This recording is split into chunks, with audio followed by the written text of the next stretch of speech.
Welcome to Culture Pop Collectibles, where everything we sell and talk about is pop culture. I'm your host, Anthony Thomas, and today on CP Daily, our book club, I'm going to do another review on Hulk #1, a short review.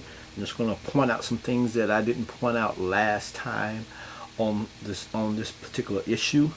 And one thing I want to point out is who the Hulk is.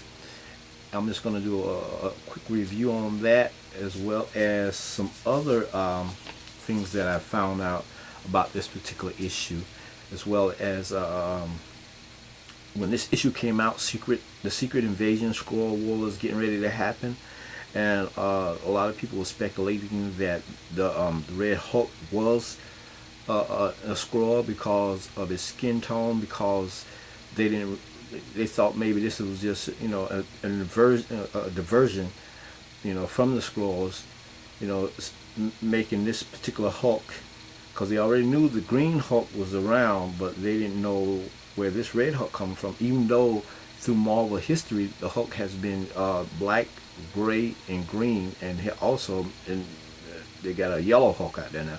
But I don't know too much about that one yet. I haven't looked into that one. But in this particular case here, they was talking that okay, he might be a Skrull,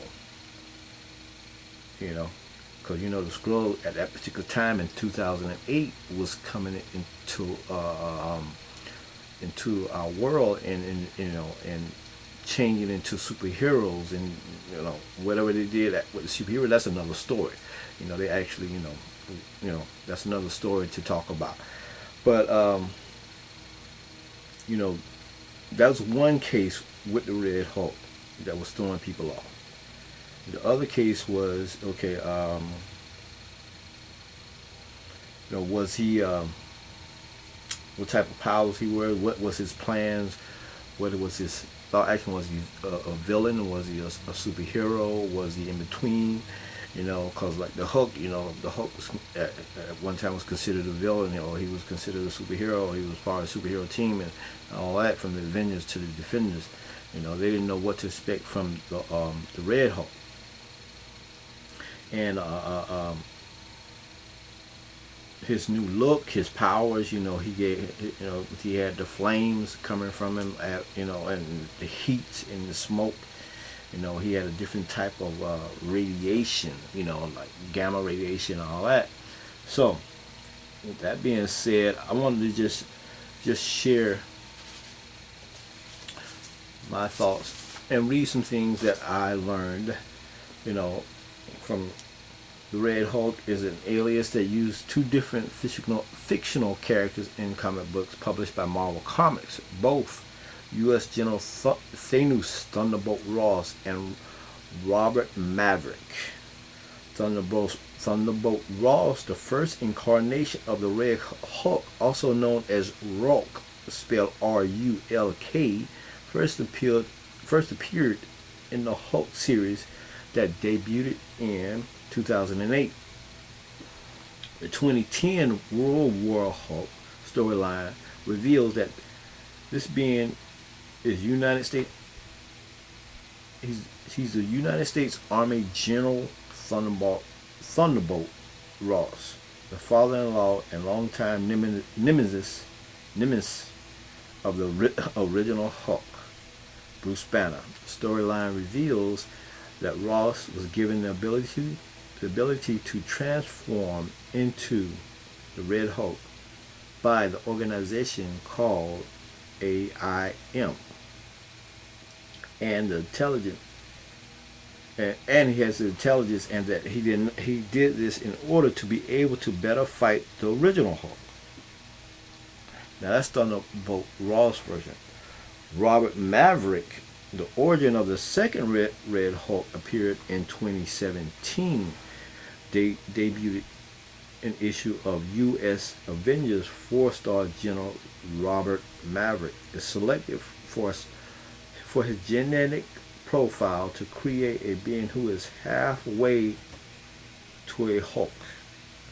A device, and when they say in halfway, I mean maybe he's half the strength of the Hulk, he's half the size of the Hulk. A device, and I guess the device called the Hulk plug-in. I guess he, maybe plugged it into his body or something that connected to his body, created by the Avengers Ideal Mechanics, a legitimate technology company created from the remnants of the defunct supervillain organization called AIM, Advanced Ideal Mechanics, is implanted into Maverick's wrist. So actually they cut him open and put it in his wrist. When triggered, it turns him into a variation of the Red Hulk for 1 hour approximately every day and a half. Unlike the Thunderbolt Ross version of Red Hulk, Maverick retains his mustache in his Hulk form and wears sunglasses. He joins the U.S. Avengers. So the power of the Red Hulk. Red Hulk has superhuman strength. Obviously, we know that. He has superhuman strength, durability, and endurance, comparable to the Hulk. So his strength and all that is, side by side with the Green Hulk. He is capable of absorbing radiation, which his body can, manipulate for increased strength. However, unlike the Hulk, when he becomes angry, he does not become stronger, but emits increasing heat from his body. The upper temperature limit of his heat has not been specified. But when fighting the Hulk during the Red Hulk first storyline, his heat created an aura of light around the two mammoths and melted the desert sand on which they stood into glass discs at least dozens of feet around them. At this level, Red Hulk weakens and is vulnerable to being knocked unconscious by the Hulk with a right hook. So I wanted to share that part of the Hulk, just from the Hulk and stuff, because when I read it last time, I said, man, well, they didn't even talk about, in this issue, they don't even talk about, his powers or the origin or nothing like that. So I just did a little digging and just wanted to share that with you, and because I was curious about that when I first bought this issue. Okay, who's the Hulk? What is his powers? We know he looked like the Hulk, but what he seemed like he has different powers than the Hulk. So with that being said, thank you for your time. Don't forget to subscribe, hit that bell icon, and we'll see you next time on Culture Pop Collectibles.